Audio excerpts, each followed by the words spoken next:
नमस्कार, स्वागत है आपका वन इंडिया हिंदी में। मैं हूं तलहा।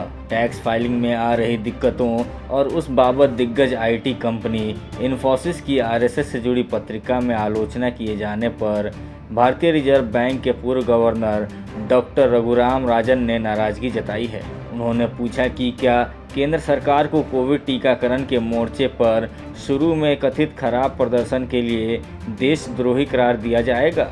आरबीआई के पूर्व गवर्नर आईटी फर्म के जरिए टैक्स फाइलिंग वेबसाइट पर कुछ गड़बड़ियों को ठीक करने में असमर्थता के लिए आरएसएस से जुड़े एक साप्ताहिक के जरिए इन्फोसिस पर हमला का जवाब दे रहे थे।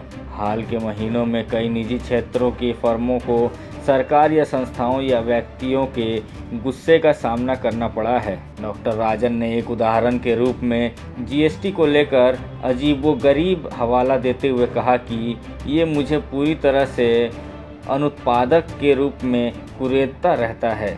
क्या आप सरकार पर शुरू में टीकों पर अच्छा काम नहीं करने के लिए राष्ट्र विरोधी होने का आरोप लगाएंगे? ये एक गलती है और गलतियां लोगों से होती रहती हैं। जीएसटी पर उन्होंने कहा कि मुझे नहीं लगता कि जीएसटी रोल आउट शानदार रहा है। इसे बेहतर किया जा सकता था, लेकिन उन गलतियों से हमने कुछ नहीं सीखा।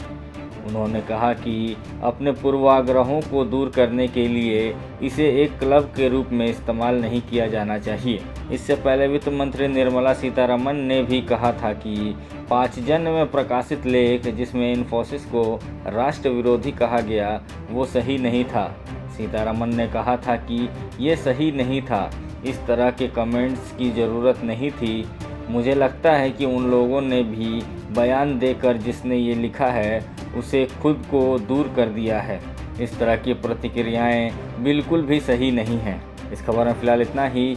देश और दुनिया के ताज़ा तरीन अपडेट्स के लिए बने रहिए वन इंडिया हिंदी के साथ।